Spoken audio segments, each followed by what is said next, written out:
Welcome everyone to POWTS Chat for May 2025. We're going to get started here today.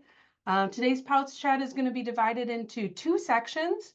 In the first section, we will wrap up our mini series on soils with mollisols. This is going to be the soil order of the month.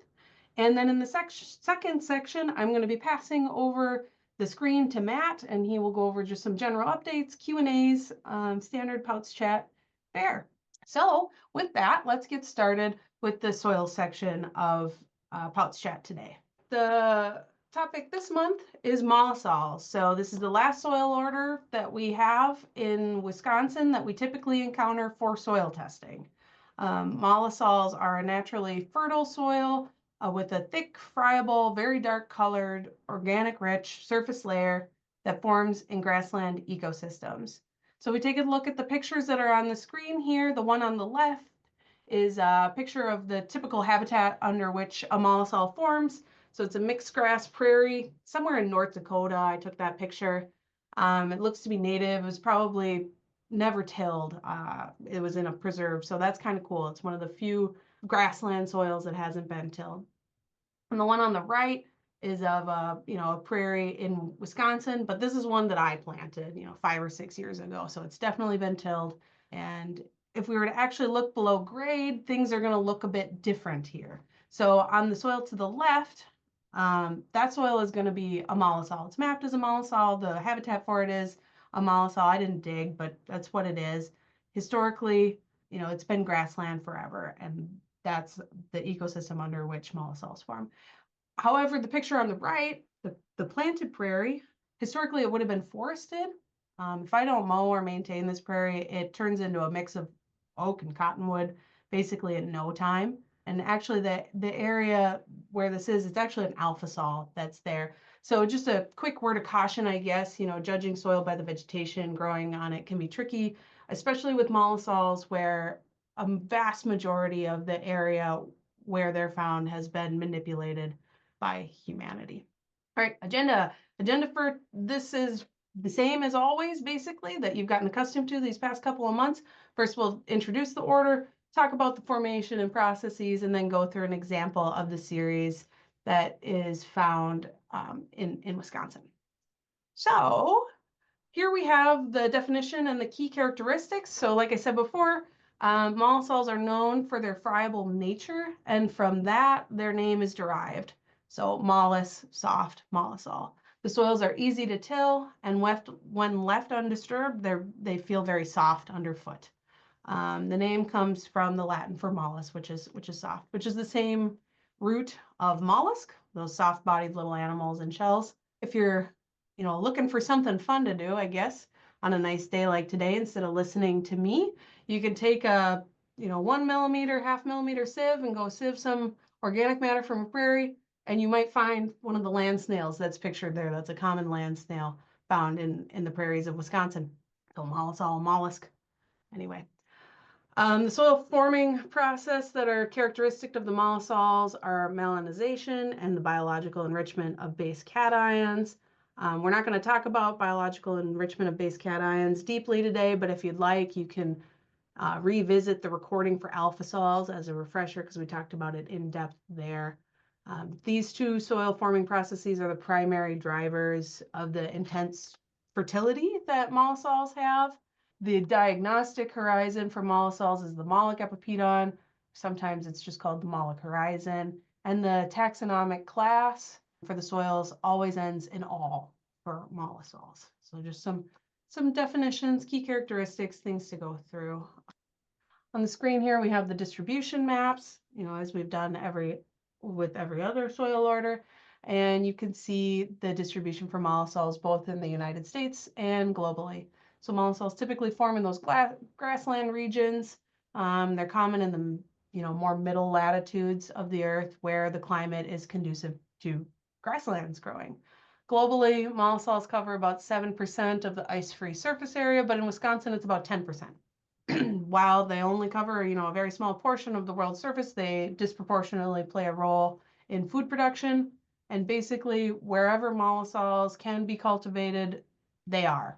So notable regions outside of Wisconsin would be like the Pampas region of South America, a lot of food production down there. The steppes of Eurasia, where they're known as the Chernozems, which is a name that you may be familiar with if you're an older soil tester, as it was a term that was used for mollisols back in the day. And then in the United States, our Great Plains, the breadbasket of the world, I guess. So if we look at the suborders that are present within the United States, we can see, or globally, I guess, we can see that there are 8, all of which do occur in the United States, but only 2 of which occur in Wisconsin. And those 2 are the aqualls, which are poorly drained. They have a water table at or near the surface for much of the year, and udalls, which are the most common mollisols in Wisconsin, and they're found in humid climates. Wisconsin is a humid climate, in drier regions of, I guess, Wisconsin. At the state, national level, I guess, U-stalls are the most common because they're found in more arid regions of the country. So I already said, a few times that mollisols form under grasslands, but we'll talk a little bit more about the formation and why grasslands. Why is that?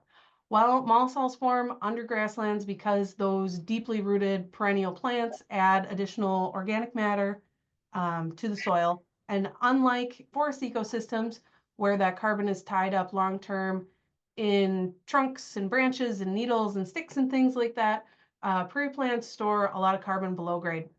So one notable difference between alphasols and mollisols is that the technical threshold for base saturation is higher in mollisols, and that is achieved because the cations are rapidly recycled as the vegetation dies back and regrows every year. We remember that alphasols are forest soils, mollisols are grassland soils, so there's that rapid dying back and regrowth every year.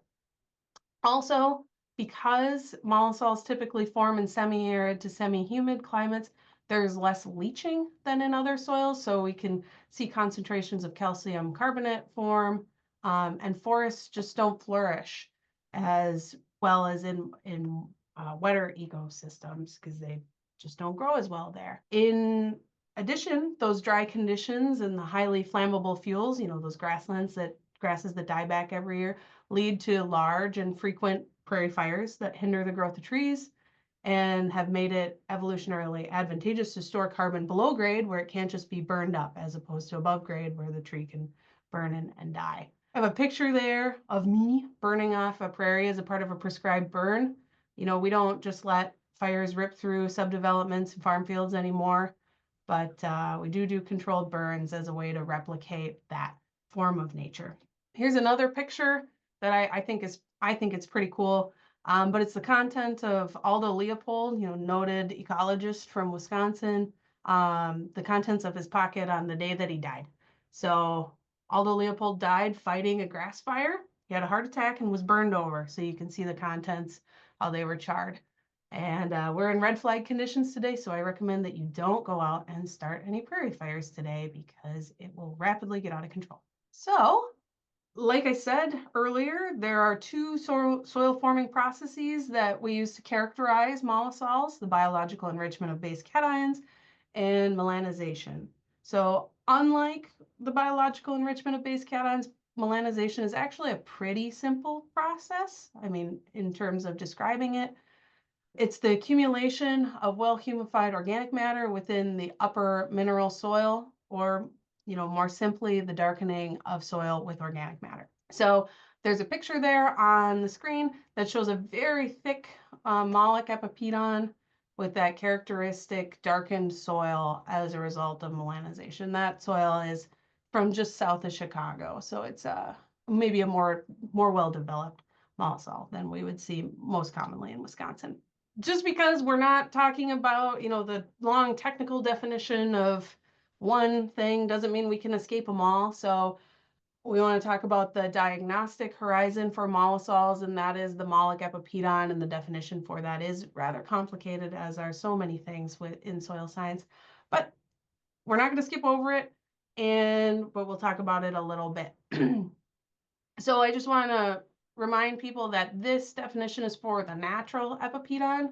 So whatever farmers do on their land, it's kind of their own business and might result in changes to this, but it doesn't change that it's still a mollisol if it becomes, massive compacted clods that are low in organic matter.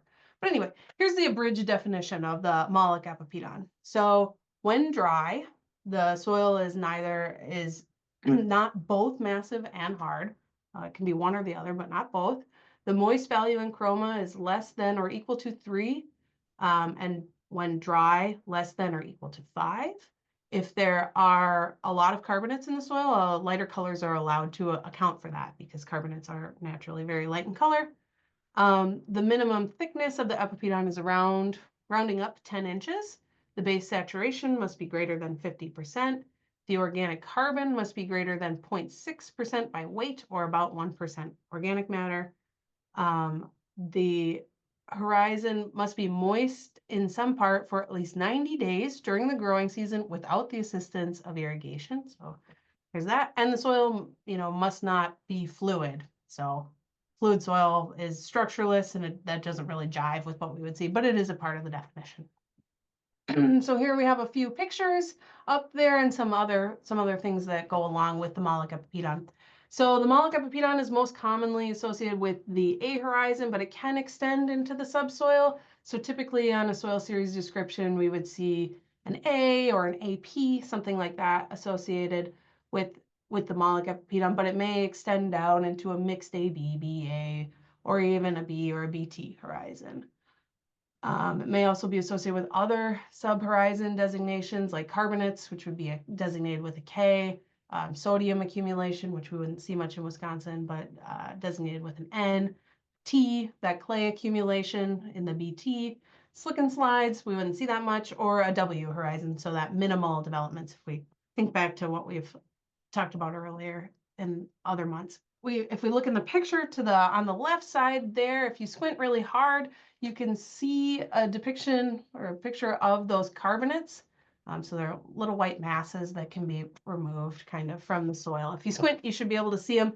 In a real soil profile, you'd see them pretty well, or if you drip HCl onto it or some kind of acid solution, they should fizz, which is kind of cool. The picture on the right there is of a mollisol in Dodge County.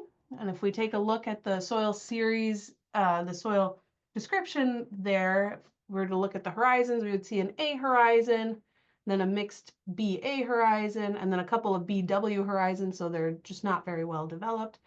A BT horizon right at the bottom of the pit, and then they stopped digging there because they hit bedrock, so there's an R there.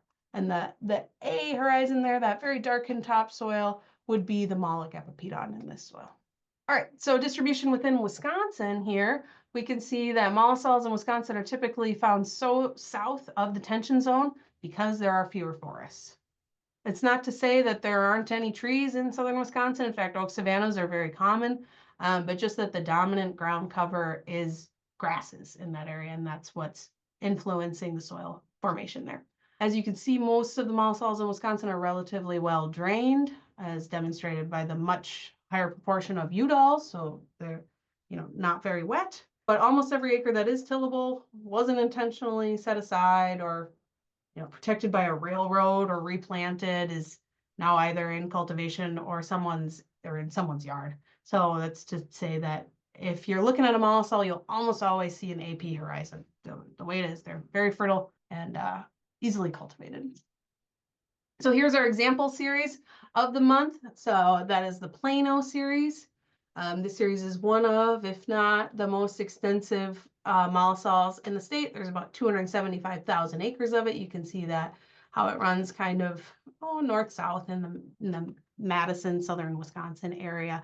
The photo on the left is of a Plano soil at the Arlington Research Station that hasn't been tilled in 25 years. And that photo was taken a long time ago, so maybe it hasn't been tilled in 40 years now.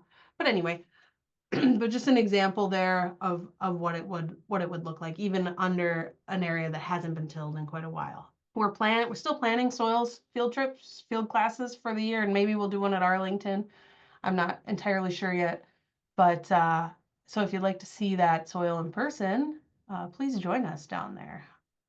So here's the typical pedon description for the Plano series. And you can see that it consists of very deep, well-drained soils on outwash plains, stream terraces, or till plains with a layer of loess at the surface. Like most of the series that we've talked about, this one isn't found in my district. You know, I'm in the North Country here, forest country, but I tend to associate the Plano series with loess over sandy till. You know, but maybe my perception is totally off base because I'm only reviewing mounds and at grades and things like that. So the only time I see these series is when it's on the worst end. In the taxonomic class, you can see that it is an argyroudal, meaning that it is a mollisol from a humid climate that has an argillic horizon. If we look at look for the features that make it a mollisol, we can see that the topsoil horizon meets the requirements of being less than or equal to 3 in both value and chroma, and that the combined thickness of the A horizons is over 10 inches. So we have that 10YR22, 10YR33, and it's about 14 inches thick. Of course, that's going to vary. This is just the typical typical pedon. We also see that there are argillic horizons, as noted by the BT. There we have that accumulation of clays in the subsoil.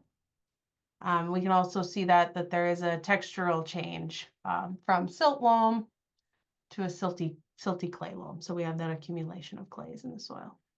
All right. If we look even further into, you know, the lab analysis of the typical pedon, we can see a few other things. So on the typical pedon, they're going to call out those diagnostic horizons. So noting that it has that mollic epipedon from 0 to 14 inches, the AP and the A horizon, it has that argillic horizon from 14 to 53, all of those BT horizons, and that there is a lithologic discontinuity. That one was less to outwash, but it depends, of course, on where you are.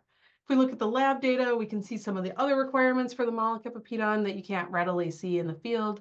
See that the base saturation here is over 50 in the AP and the A.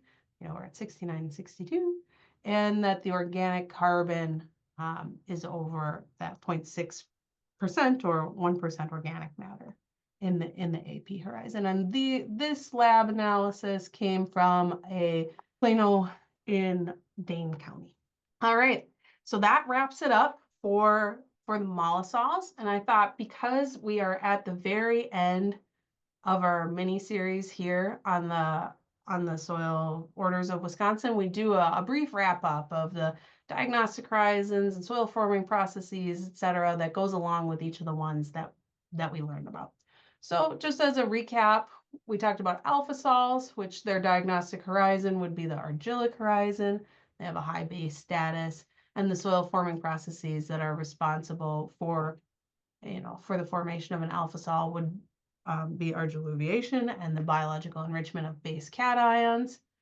This month we talked about mollisol, so that mollic epipedon, and the forming processes of melanization and biological enrichment of base cations. Earlier in the winter, we talked about spotosols, so you know, diagnostic properties, materials, horizons, such and such would be those spotic materials, the plasic horizon and the albic horizon, and the forming processes of pudzilization and base cation leaching. Altisols, which Matt talked about last month, we have you know, the argillic horizon and base cation leaching and argiluviation. And in septosols and entosols, you know, we have very weak soil formation to very weak soil formation. The other soil orders that you see on the screen either aren't found in Wisconsin or are not suitable for POWTS. So we didn't talk about histosols and their, you know, histic materials and things like that, because if we are soil testing on a histosol, we don't have 6 inches of unsaturated soil, and it's just not gonna work. So with that, I guess I'm gonna turn it over to Matt here, and unless people have questions, and we will go away from our soils for the month. All right, thank you, Katie.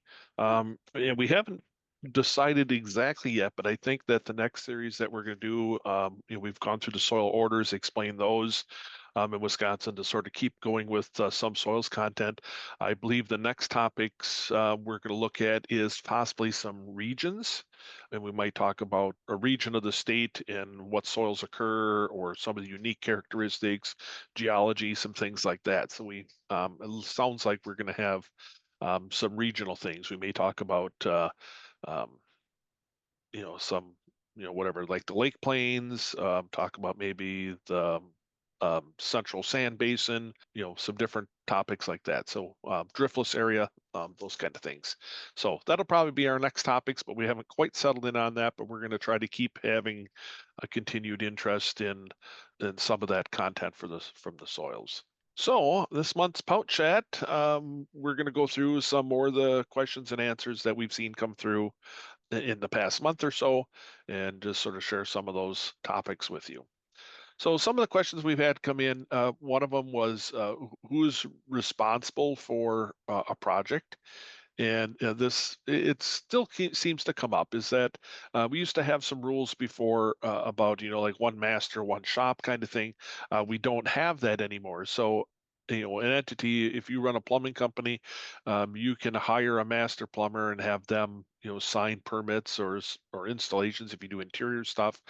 So who is responsible is the master plumber who signs the permit. They're responsible for the installation of a system, but just be aware that it is illegal to allow another plumber to obtain a permit in your name and install plumbing work. So you have to be careful that you can't be signing permits as a master for somebody else. You can't be obtaining permits for them, but if you sign the permit, you're responsible. So even if you subcontract it to somebody else, or well, journeyman obviously, but if another master would install work, you work for a big shop and you're the one doing it, really you're treading a thin line there and obtaining permits for somebody else. And really, if they're going to be doing it, they should be the one that's submitting for that permit, or getting the plans approved. So just be aware that whoever signs it, they're the ones that ultimately are responsible. So if somebody else is doing it and they mess up, that's going to reflect upon you and your license. So this sort of ties in with the next one, is who can submit a plan through ISLA. So the days of paper copies tracking around, I used to have a PO box, and every day I'd go there and there'd be a stack of plans that would come in, and I'd go back to the PO box and send a stack of plans back out, and we saw the signatures came through. You could see that it was original ink. We understood that. Well, now with the electronic signatures coming through, is that the only way for us to know that a plumber or a designer who's submitting that plan is it has to come from their account. So who can submit a plan through ISLA is it the plans that come in for us for review have to come from that designer's or that plumber's account. So if you're plumber John Doe and you set up an ISLA, your account, and tied to your license, and your account is John Doe at whatever at gmail.com, then that's who is the person that's where it has to come from. So the submitter has to match up with whoever's signing it. So you can't have XYZ plumbing company send in a plan that's signed off by John Doe the plumber.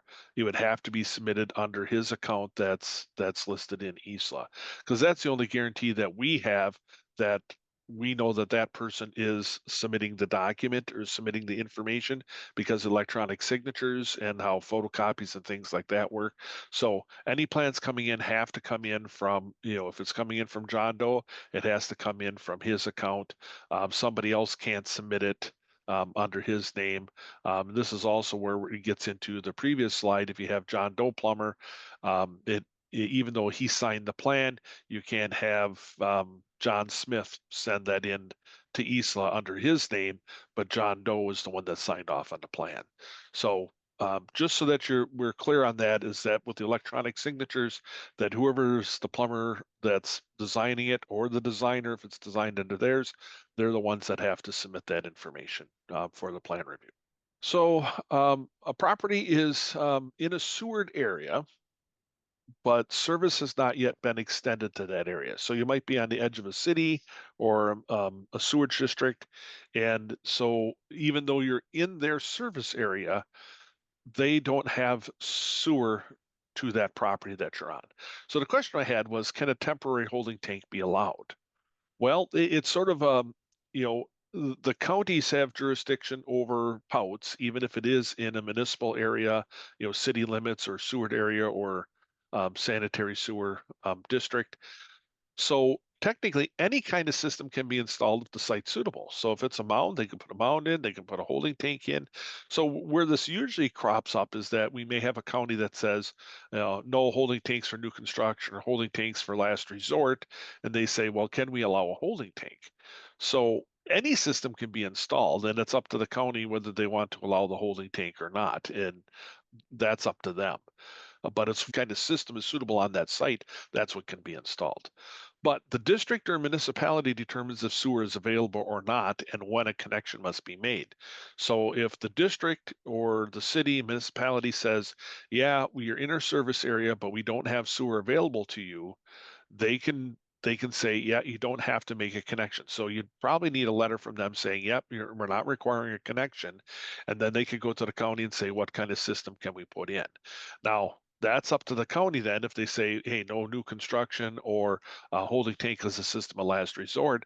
That's up to them if they would like to give a variance or give special consideration to them saying, hey, we're just going to let you put in a holding tank because we know sewer is possibly going to be extended out.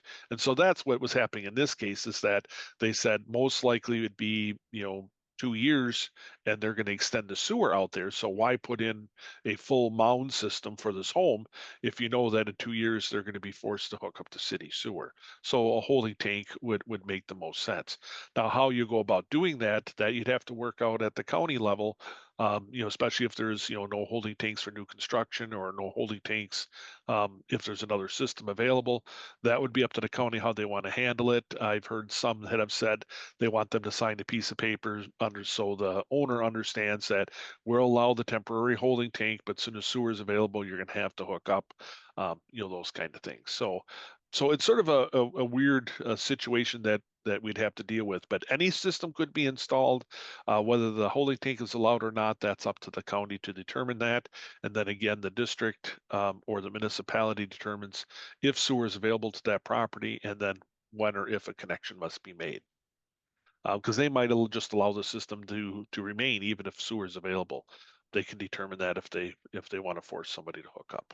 Next question. We have a restaurant that is installing a holding tank. Is a grease interceptor also needed? So the answer is no, because the waste coming out of the facility, you add a grease interceptor, basically intercept that grease. We don't want it going into municipal sewer. It can cause some problems. Or we don't want it going into the POWT system. It could be causing some problems. We want to separate that grease out. But if you just want to combine it all into one tank, you can do that, and we can just have a holding tank. The same amount of waste is being generated per day. You can just size it as a holding tank and just accommodate all the wastewater that's generated out of that facility. However, you may want to check into disposal on the other end because sometimes if you have the grease trap waste, basically the high grease waste that's combined inside the holding tank, it may be an issue with the hauler or the treatment plant. So I know some treatment plants have said, they'll charge one rate for a holding tank, one rate for a grease trap. But if you're combining it and it's greasy waste, they may kick it up into the higher category. So there may be some issues with that. So from our end, you can combine everything into one tank and just treat it as such. But if you're the designer, you may want to check with whoever your hauler is and their facility, wherever they're disposing of it, the municipality. There may be some issues on the other end, and it may be more beneficial to have both a separate grease trap and a separate holding tank so that you're segregating out that grease and only paying for just the grease and not having a higher rate for the combined holding tank and grease trap waste. The next question we've had this crop up with a particular individual, but can a farmer exemption sign off on the 3-year maintenance card? So what the farmer exemption is that there is a section in the DNR codes, NR 114, that gives farmers an exemption from the licensing requirement. So that allows them to basically, they can pump out the waste from their tank and they can take it out onto land that they own and they can spread it. So it basically exempts them from licensing. They still have to follow the other rules of, suitable sites, things like that. But it allows them, for a farm that they own and they occupy, they can haul the waste on. However, if you look under SPS 383.54, Parent 4, Parent D, Parent 2, it lists the licenses that are required to sign off, or whatever the required licenses are that are allowed to sign off on a maintenance form. And so those listed are the master plumber restricted service, journeyman restricted service, a POWTS inspector, a licensed septic servicing operator, or a POWTS maintainer. So the issue we have here is, even though the farmers are allowed to haul the waste and dispose of it on the farm that they own occupy, they are not allowed to sign up. They are not one of the licenses that are required to sign off on the maintenance form. So technically, if farmer wanted to do this, they'd have to hire somebody to sign off on the form saying that it meets, the maintenance criteria, that it's been serviced, it's not surfacing out on the ground, or whatever else the county may have as part of their maintenance program. Sometimes they ask additional questions on there that would have to be signed off by one of these license categories, and then the farmer could pump it out if they so choose, and dispose of it through the DNR rules and their farmer exemption. So um, so even though the farmer exemption allows them to do one thing with the DNR, it doesn't negate them from the maintenance sign off on our end. Another question we had come up here the last month is, what does the cap material on a mound have to be? And so, well, there's a couple things. Is that, and does it need to be seeded? So the cap material, we have sort of a very generic thing in here that it has to be a soil material that promotes growth. So we can't have gravel or something like that out there. We got to have something that promotes vegetative growth. And then yes, there is. It's not in the code, but it is in the component manuals that it says in there that there's number 19 on page 23. It says that requires seed and mulch or sodding of the entire mound component. So there is a requirement for that in the mound component manual, that we do have to seed or sod, to keep that material there so we don't erode it out. So I know every so often I'll get these where somebody doesn't come back through it, but it is a requirement to do that. Now I know some of the contractors will bid out a project and they'll say seeding or sodding is to be done by the owner or whatever, because they may have a landscaper coming through, or they're seeding or sodding the rest of the lawn. Maybe it's a new construction, and so instead of you coming out there and doing the mound portion and somebody else is doing the rest, it may be done by others. But just be aware that that is still, as you, as we talked about before, as the master plumber signs off, they're the one that's responsible for the project. And because this is a requirement of the system to have seed and mulch or sod, that you're still responsible for that. So if it doesn't get done, or it's done improperly, or we have some issues, as the master, it would still fall back upon you to make sure that it is accomplished and is done, because it's one of your requirements in the component manual. So just be aware that if you are subcontracting that out or letting the owner do that or finish, you still have to make sure that it is getting done. Another question we've been having quite a bit lately here is how do I size for short-term rentals? Well, this is sort of a messy. Well, it's just messy. We'll leave it at that. So the answer is, as you can see, it depends. So a short-term rental may be a cabin or part of a lodge or a motel. So if it's like these, which are like mini cabins that are cabins that are rented out as part of a commercial property, then it's sized like it's a tourist rooming house, or it's like a hotel, or it's a different sizing. But if it's zoned residential and they are a residence, and then they're a residence, and it doesn't change it doesn't change based on the term of rental. So if I have a lake house and I'm living in it, and then I decide to rent that out to somebody and I do a year lease, it's still a residence. If I do a month-to-month lease, it's still a residence. If I move out of that, or let's say I still use it as my cabin, but when I'm not there, I decide to rent it out as the short-term rentals, the VRBOs or Airbnb, things like that. I rent it out the week I'm not there. It's still a residence. It doesn't change the use. It's still a residential building. It's still sized as a residence. So residences are sized at 150 gallons per bedroom. However, we've seen, because of the increase in these short-term rentals, the Airbnbs or the VRBOs, we've seen, you get the lake home and it's 3 bedroom. Well, it's a six-person system, or 450 gallons per day, but each room has bunk beds in it, or I have a family room in the basement and I put bunk beds in it for the kids to stay. And next thing you know, we're advertising and renting it out as, 20 people can stay at this lake home. So some of the counties' local zoning or health ordinances have now been coming on board and requiring that if you are advertising it as a short-term rental and you're getting they're requiring licenses for that. And as part of that license requirement, they're saying you can only rent it out for the size of the system that you have. Because we're seeing problems. Obviously, if you have a 3 bedroom home and there's 20 people staying in it every week, you're going to overload that system.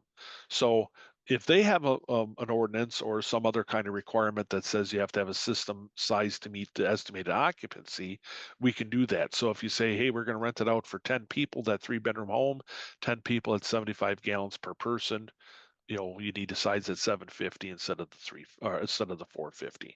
So it sort of depends on how it's structured or what it is. If they're like this, cabins as part of it, but a lot of these cabins are also sized off a bedroom, 1 or 2 bedroom cabins kind of thing. So it's sort of a little bit of a gray area. But again, if they're going to advertise bigger, they should be putting a bigger system in. However, we don't check to see how many people are living in a home that's a residence, whether it's rented out or not. So anyway, local ordinances may affect that, and sort of an in-betweener kind of thing in there. I've also had this question pop up a couple times here recently: is how do I determine the infiltrative capability of a dry well? So most of the time, if we run into dry wells more commonly during like a reconnection, where maybe we had a 3 bedroom farmhouse and there's a fire, it burnt down, and somebody wants to reconnect to that system. What do they have to do? Well, if it's a 3 bedroom home and it was sized you know correctly at that time when the permit was issued, whatever, 1980 or something, let's say, and it still meets its separation distance, you can connect to that old system and you don't have to upgrade anything. I've had some questions where somebody says, well, the 3 bedroom home burnt down and now they want to build a 5 bedroom home on the site, but they want to connect to the old dry well, but we're going to add in some extra, we're going to put some whatever extra gravel in there. We're going to add some trenches for the extra capacity for the extra 2 bedrooms. What do I need to do? Well, technically you can do that, but trying to connect to a 40-year-old tri well probably isn't the best. You'd probably be better off just putting a full 5 bedroom system and going from there. But if you do need to calculate the equivalent square footage infiltrative area of a dry well, you'd have to look at a pre-2000 code. I think this code was from 96 or something like that. But there's a table in there, and you'd get basically the inside diameter of the dry well plus 1 foot for the wall thickness, and that would be the diameter. So if let's say I have a dry well that's 6 foot across, then I would get an extra foot on each side, so it'd be an 8 foot, on that chart on the left side there. And then the depth, let's say it's 6 foot deep. So if I have a 6 foot across dry well and 6 foot deep, I would actually get 8 feet across by the 6 foot deep. But you see, we come up with a number here of only 170. That's how many square feet of absorption area that you would get for the dry well. And that's why dry wells didn't work very well, is that they were very, very small on number of square feet. So if you had this dry well even in a sandy soil, 170 equivalent absorption area, square feet of absorption area, even at a zero point 0.7 loading rate, you're only looking at a bedroom and a half. You're not looking at much. So that would be the issue that you would have with that, is that you're not going to get the effective area that you're going to need, and you're probably better off just putting a whole new system in. But if you ever would have to calculate out what the equivalent square footage or credit that you would get from a dry well, that's how you would go about doing it. Or if you really want to put a dry well in, technically, it'd be an individual site design. You could put a dry well in, a new one if you want, but you could see you would need multiple dry wells to meet up any kind of square footage that we would be um, equivalent that we would need for today's code. Matt, there was a Yeah. comment in the chat saying, I thought that the DNR prohibited all dry wells. And I think if we were to, so it's, Matt's he's providing an example of how to calculate this and that usage. But if we were to see an individual site design for a new dry well, we would probably consult with the DNR and try to figure it out. It's just not a bridge that we have crossed.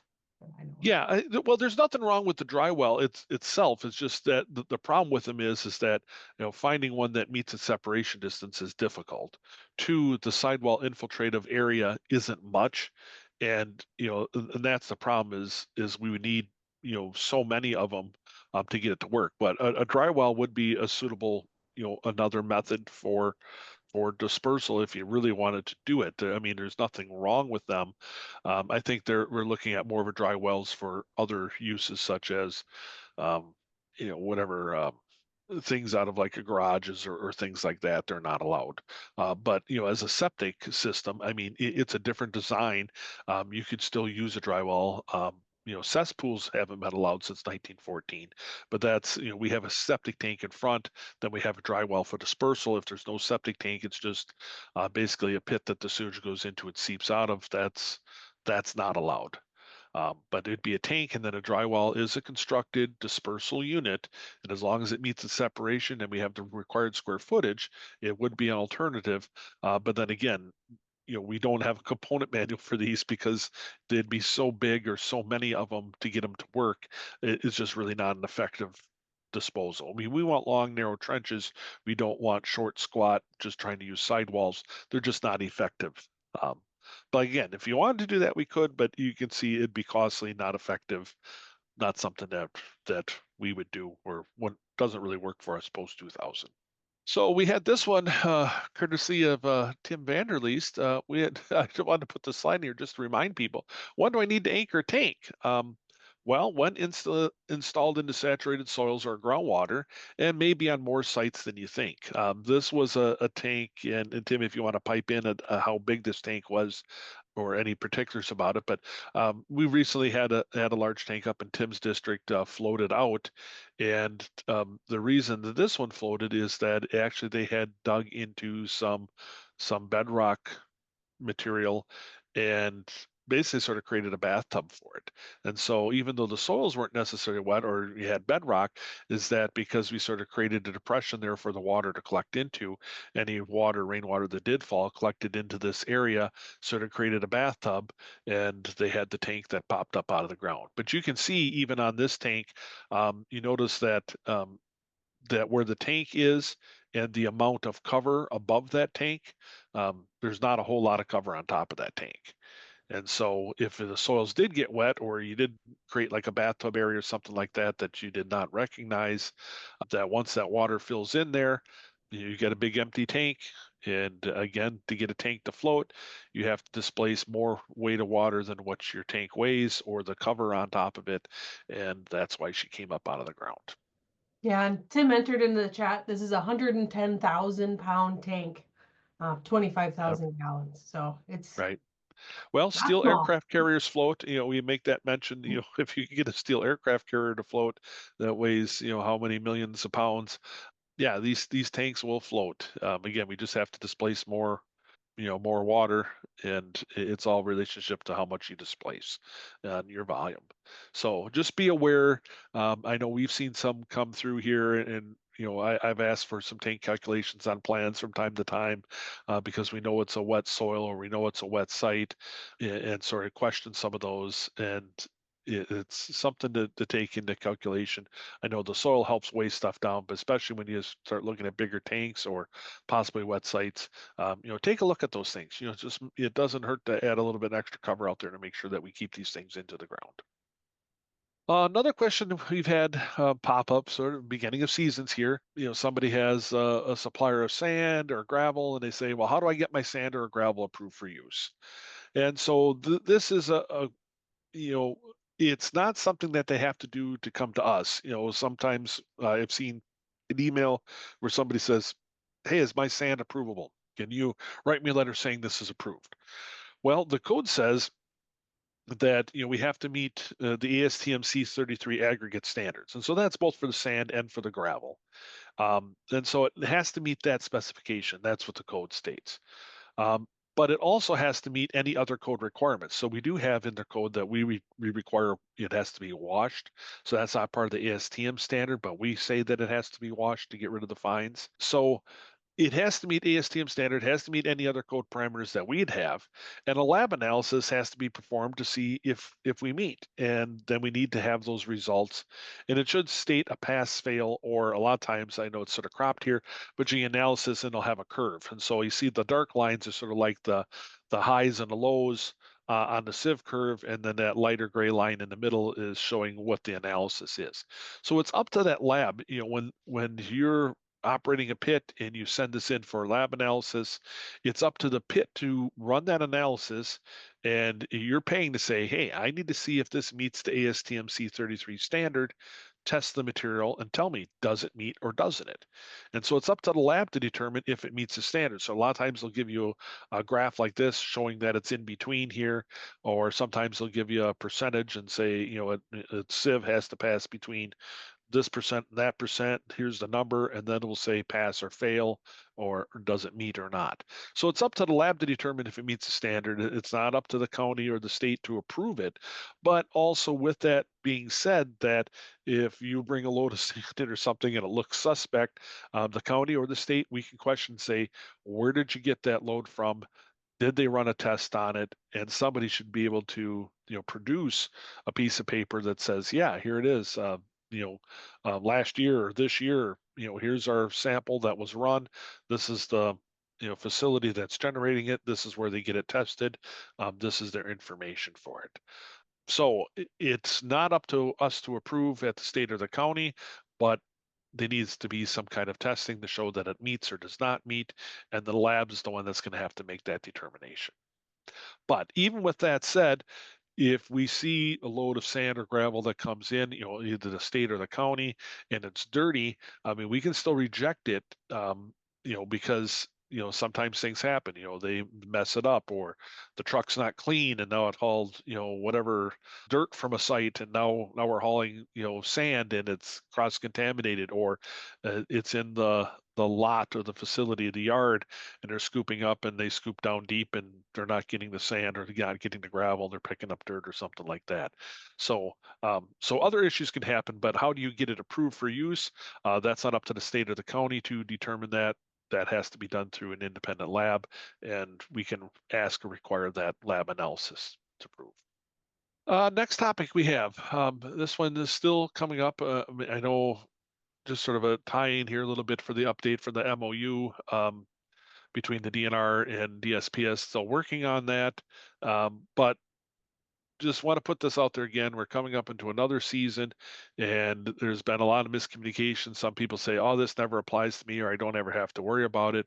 When should I be concerned with large scale systems? So, if you have a total design flow for all systems under common ownership within 1,500 feet, those are all added together. And if that total is more than 12,000 gallons per day or more than 85 bedrooms, the code also says 85 bedrooms is equivalent to 12,000, then the DNR has to be contacted. And then you'll probably have to go through some kind of WPDS permit through them. There's probably going to be nitrogen removal, some testing, some sample wells. So be aware of that. And so this isn't just a new system. This isn't just I'm building a big mobile home park and it's 15,000 gallons. It's new systems. It's a modification to existings, such as I'm replacing a tank or something like that. So even though you may have a campground, typically it's campgrounds, church camps, mobile home parks, large landowners, maybe they own multiple apartment complexes, something like that. If you run into it, you have to be aware not to look just at the site or the system you're looking at, but whatever else is connected to that. So maybe you're fixing, whatever, you know, 8 mobile homes that are on one septic system, but if you see it as part of a larger mobile home park, you're going to have to take into account all those other systems.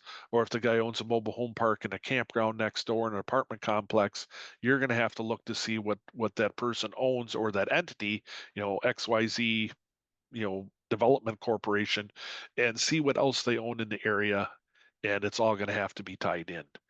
So just be aware, even previous existing ones, that even though you're only doing one project for, let's say, a new 3 bedroom, you know, whatever cabin, if in the area they own a bunch of other stuff, you're going to have to look at that. And so if you see these, talk to your DSPS field person, and we'll sort of walk you through the process and see what may be required.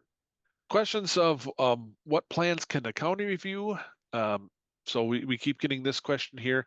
If an agent for, if they're an agent for a category of system, they can do a pre-treatment, a tank only, an IDR sites meeting the component manual. So if they're approved for mounds, they can do mounds, tank only, mounds with pre-treatment, IDR sites meeting the component manual. So they can do any of those. So you have to be aware. So if they're doing pre-treatment for a conventional system, pre-treatment's going to probably require them to do pressure distribution. So unless they are approved for pressure distribution, they're probably not going to be able to, or in-ground pressures, they're not going to be able to do that because of the pre-treatment. So they have to be approved for that. So tank onlys, we run this every year. The counties can only do the tanks if they're approved for that. So if it's a mound only tank, if they're not agent status for mounds, they can't do the tank onlys.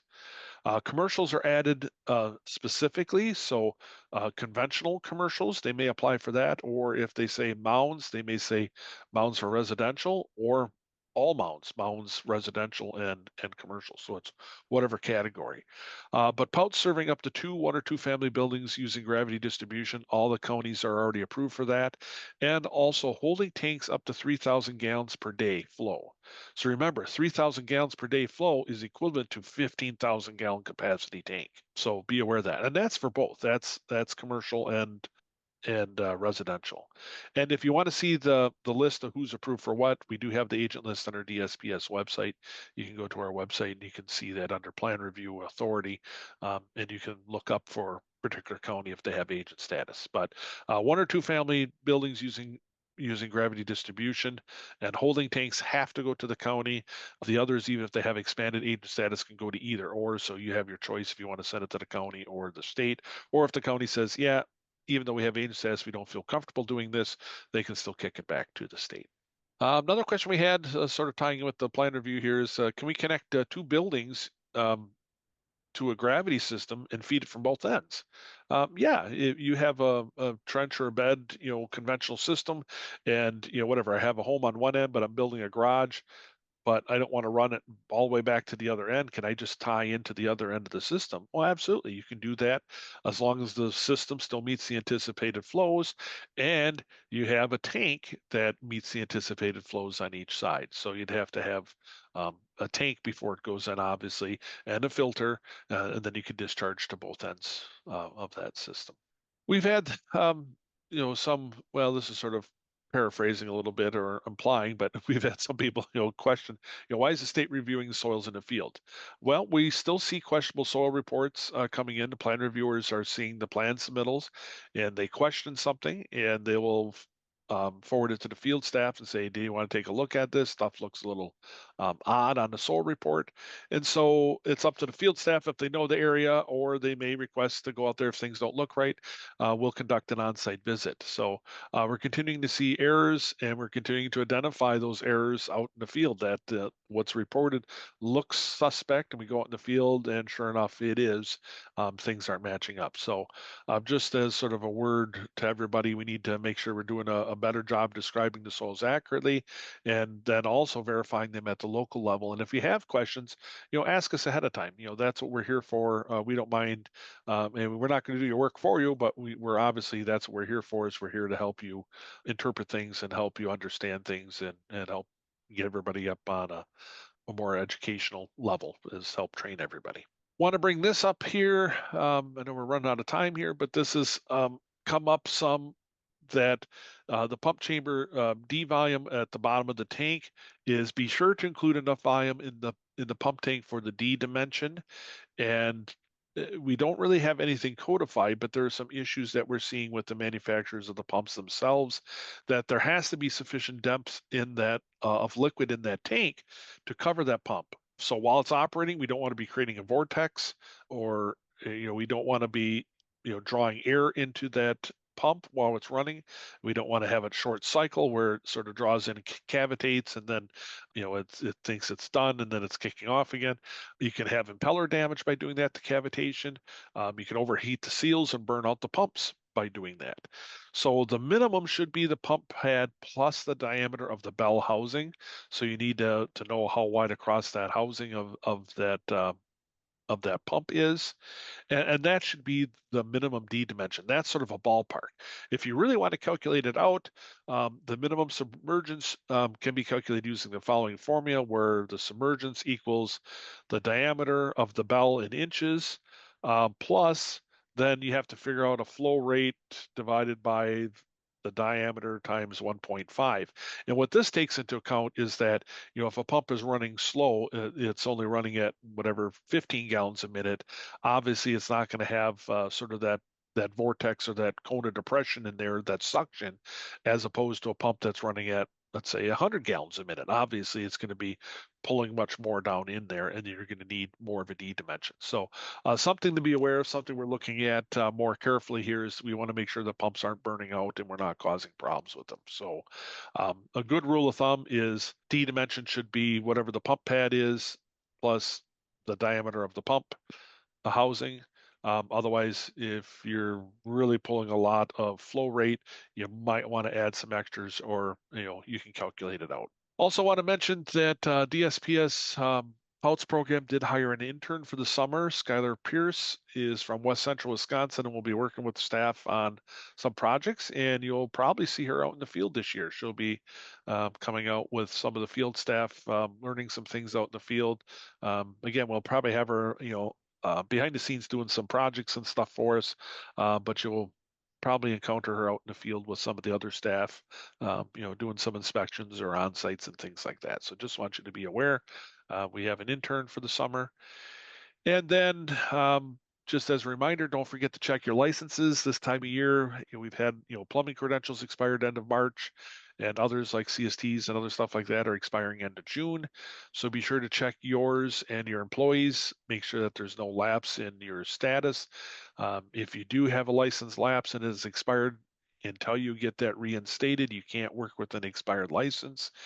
Every year we run into this where, a county or an employer, somebody will check and say, hey, John Doe's the plumber, his license expired. What do we do? We've got permits waiting.